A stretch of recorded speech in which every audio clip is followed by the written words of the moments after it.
Hey everyone, my name is Mike Henry and this is my Procreate 4 demo for the piece I call Celeste.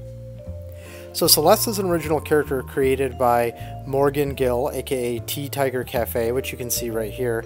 She's an awesome artist. I'll link her down below. You'll absolutely love following her. She does really cool stuff. And she did this drawing of Celeste for the hashtag Draw This In Your Style, which has been going around Instagram. It's been really fun to see everybody interpreting everybody else's art in really cool ways. I did one and a bunch of people were really nice and did their versions of what I had done, and so I thought it'd be cool to pick one and participate as well. I've been really overwhelmed with a lot of stuff lately, which I'll elaborate on more in a future video. Nothing serious or negative, just a lot of things have been going on, and so I haven't had a whole lot of time to get to something like this, but I just don't participate in these types of things like I used to, and I thought it'd be fun to jump in. So when I saw Morgan's version, or most recent drawing I should say, of her character, I thought it was really cool, and what better character to jump in on. So what actually went into the thought process on this? Well, mostly it was just trying to capture the character. Since I was drawing it, I knew that already it would be like something that I drew, but I wanted to make sure that it felt like the same vibe as the character as she's been depicted in the past. I actually pulled color directly from Morgan's piece because there are certain things that I wanted to make sure were as absolutely accurate as possible. Since I was already reinterpreting a certain amount of things, I wanted to make sure that there was then other aspects that were just right on target. So, thought process going into this, changed the posing a little bit. I did think about making her hand appear as like a wave in there, but then I ended up discarding that because then there's just sort of a lot going on. And otherwise just start going into the general painting process. As I've said in past videos, when I decide that I'm going to do something more painted, I don't have to get very tight with the lines. So at this point I feel like I've got basically enough to go on. The hand is really fudged in there, but I figure I'll tighten that up when we actually get to that stage. At least that's what the thoughts are. Like I usually do, the head flat is on its own layer, the body is on, the skin part of her body is on another layer, then there's like the shirt, and then the bows. All these things are separated. I was actually very worried that I was going to run into my layer limit problem here, because the slushy cup, or the boba tea, or boba's tapioca smoothie, Jesus, that's the word I'm looking for. The tapioca smoothie, at least I assume that's what she's drinking. I sort of made that up, I guess.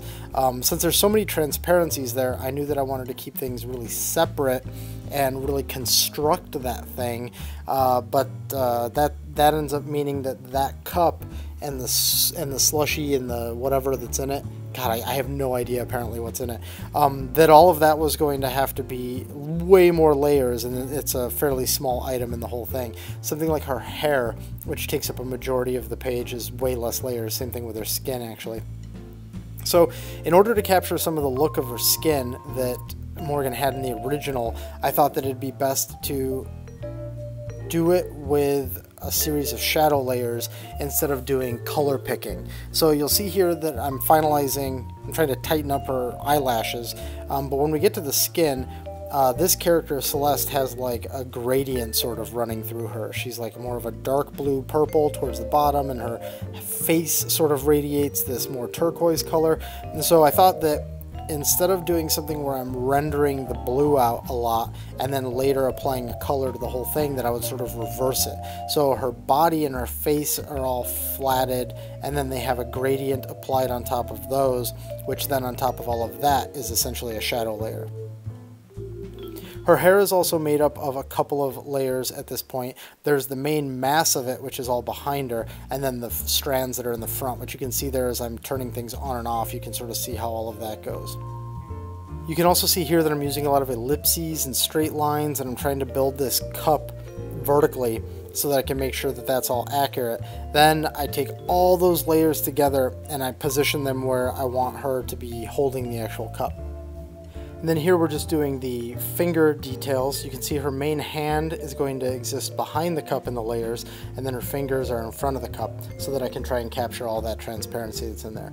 So now here we try to do the transparency by showing that it is clear and that reflections and lighting are implying its dimension. This is sort of a pain in the ass, but at the same time it's really fun to try and capture. I did that shine on the front, but then I ended up not liking it. I simplified the shine to try and just communicate the shape better without trying to be too fancy. There's another piece that I actually did a week or two ago that involves a man holding a glass, and a lot of what I did there informed what I did here. Unfortunately, just because of the timing of all these things, you're going to see that piece later, and I'm just doing these videos completely out of order of how I actually did the pieces, but I'll probably explain that when I get to it. So as you can see here now, we're applying a shadow layer. This is like a light blue purple set to multiply, and you can see by the way that it's layering on, I'm doing the body first, and it's totally bleeding over the hand and it's bleeding over the face. All of that will get adjusted when I do select paint, select clear, which is a method that I use for shadows, which is in the description below. And the idea here is that I'm going to do two of these. I'm going to do one main shadow layer, and then underneath that I'm going to do, or excuse me, on top of that I'm going to do one more shadow layer just to emphasize and reinforce some of the form.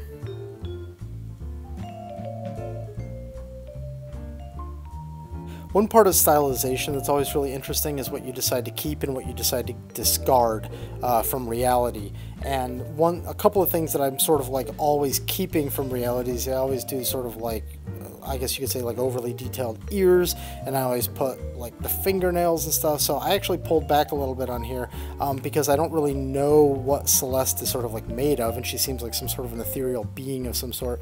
I decided to not do fingernails, even though I really wanted to, because it was just my natural inclination to sort of accent the end of the fingers with them, but they weren't in the original drawing, and so I just wanted to try and keep it as I guess accurate to my assumptions as possible, so you won't see them pop in here.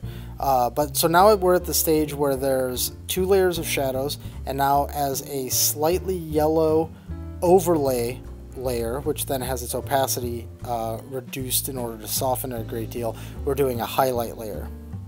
What you saw there, these little like light leak blips that are flipping around, that's me trying to test how I want to do some of that like interior texture thing that's going on in the original piece, and then I end up just doing it eventually through regular brush strokes and making circles, basically, because there wasn't anything built into Procreate that would do that for me. You can see here while I was talking, the gradient layers got turned back on, so now we've got this gradient happening across her. I felt that I needed to make sure that her lips were accented, so I went in and threw an extra lip layer. Now her shirt is starting to get some details. This wasn't done with any type of fancy multiply stuff. I just basically color picked the shadow color from the original, and I thought that that would work out well. Some of the color theory going on with this character, my brain just doesn't completely get, I guess you could say. I think this character is awesome looking, and her color theory is great. And so when it came to the hair, my brain just wasn't processing it, so I'm just like, screw it, I'm gonna color pick this stuff and use that as my base. So all of the choices for color here on her hair are just straight from the original, because I wanted that to be accurate. And then I'm just going in and painting it the way that I'm perceiving it was sort of constructed in the original. I just think the color palette on this character is really fun.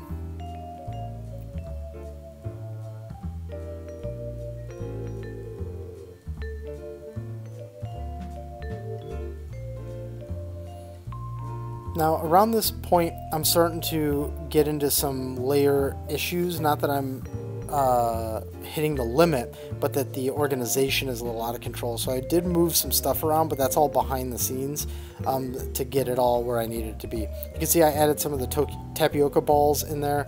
I then badly paint the bows, and I actually go back in later and adjust them. The gold sort of things that are hanging have also been painted.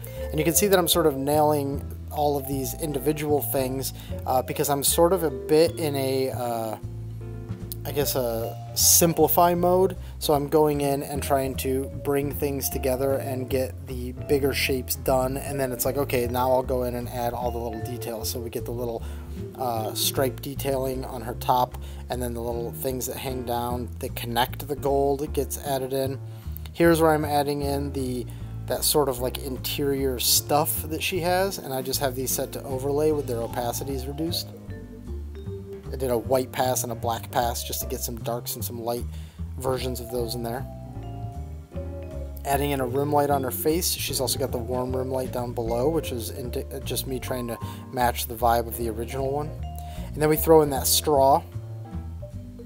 And I did some reflections here where I essentially copied sections from her and then flipped them and then erased away and lowered the opacity. That's what flew by through there real quick. I'm fairly thorough most of the time, and I do a lot of the work that I intend to be in the final piece in the moment, but at this point, because there was a lot to balance here, I'm now going through and tightening everything up. I rushed it a little bit at the beginning because I wanted to make sure I got it done, and I just did it on Saturday morning, I think it was, and so now I'm at the end and I'm like, okay, I went too fast in the beginning, let's add some extra details. So we get some extra shadowing in there, some gradients, redoing the bows, and just really going through it and making sure all the little details are in there.